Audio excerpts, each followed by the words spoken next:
Gantung Haman pada tiang itu.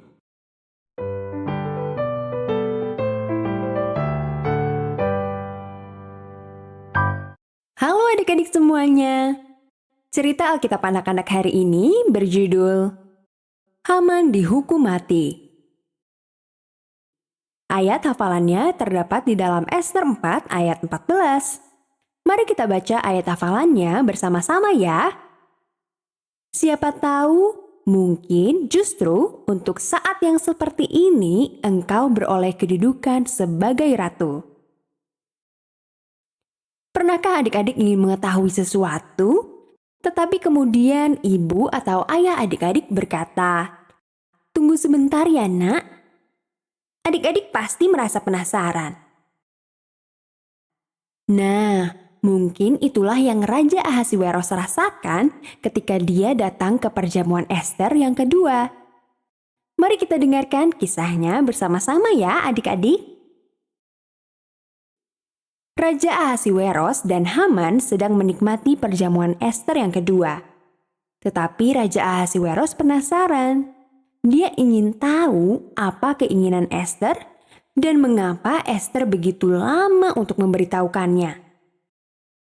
Ratu Ester, Kata raja, apa keinginanmu?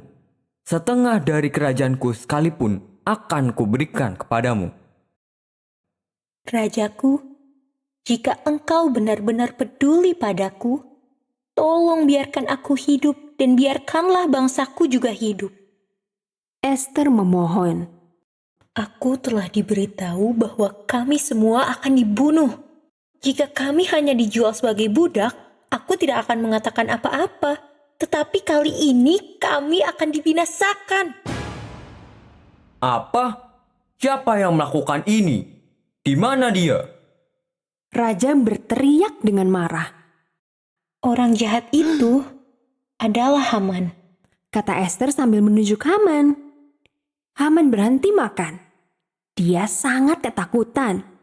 Dia tidak menyangka Ester akan tahu rencananya. Dia tahu raja sangat marah. Raja membanting gelasnya dan pergi keluar ruangan. Haman tahu raja akan membunuhnya.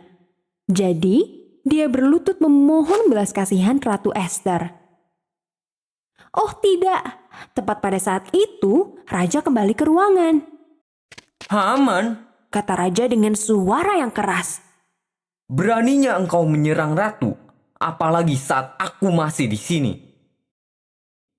Begitu raja mengucapkan kata-kata itu, pelayan raja bergegas maju. Mereka menutupi wajah Haman dan membawanya pergi.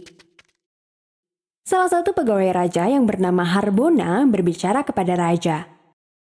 Haman telah mendirikan tiang setinggi 50 hasta di dekat rumahnya. Dia membuatnya untuk Mordekai, orang yang memperingatkanmu tentang rencana untuk membunuhmu. Gantung Haman pada tiang itu. Raja memerintahkan.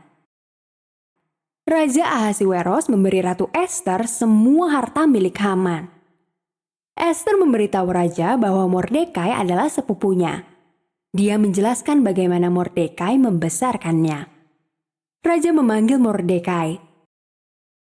Dia memberi Mordekai cincin meterai yang dia ambil kembali dari Haman. Cincin itu adalah simbol kekuasaan yang diberikan raja kepada Mordekai. Mordekai sekarang menjadi asisten raja. Namun pekerjaan Ester belum selesai. Dia kembali ke ruang singgasana raja dan berlutut di hadapannya. Raja mengulurkan tongkat emasnya lagi padanya. Ester berdiri. Dia meminta raja untuk menghentikan rencana Haman. Tolong rajaku, bantulah kami. Tolong lakukan sesuatu untuk membatalkan perintah Haman. Dia menangis. Aku tidak bisa membatalkan undang-undang itu karena dituliskan atas namaku dan dimeteraikan dengan cincin meteraiku. Kata raja. Tetapi aku bisa melakukan sesuatu. Suruhlah Mordekai memberitahu sekretarisku apa yang harus ditulis. Setelah selesai, dia bisa memeteraikan surat itu dengan cincin meterai yang kuberikan padanya.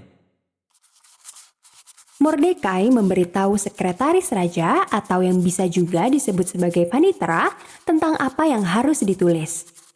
Orang-orang Yahudi dapat melawan siapapun yang mencoba membunuh mereka. Mereka juga bisa mengambil harta milik siapa saja yang mencoba membinasakan mereka. Segera setelah surat-surat itu selesai dibuat dan dimeterai dengan cincin meterai raja, utusan-utusan khusus raja bergegas untuk mengantarkan surat-surat itu ke seluruh negeri. Orang-orang Yahudi di Susan berteriak kegirangan ketika mereka mendengar perintah yang baru. Di tempat manapun perintah baru itu dikirim, orang-orang Yahudi merayakannya. Beberapa orang lain bahkan menjadi orang Yahudi. Sejak hari itu hingga hari ini, orang Yahudi merayakan Hari Raya Purim. Selama 2 hari di setiap tahunnya, mereka merayakan hari raya itu. Mereka ingat bagaimana Esther dan Mordekai melayani Tuhan dan bagaimana mereka membantu menyelamatkan umat Tuhan dari kematian. Pelajaran dari cerita Alkitab anak-anak kali ini adalah Tuhan menuntun kita pada kesempatan untuk melayani Dia dan umatnya. Sampai jumpa di cerita Alkitab anak-anak selanjutnya adik-adik. Tuhan Yesus memberkati kita semua.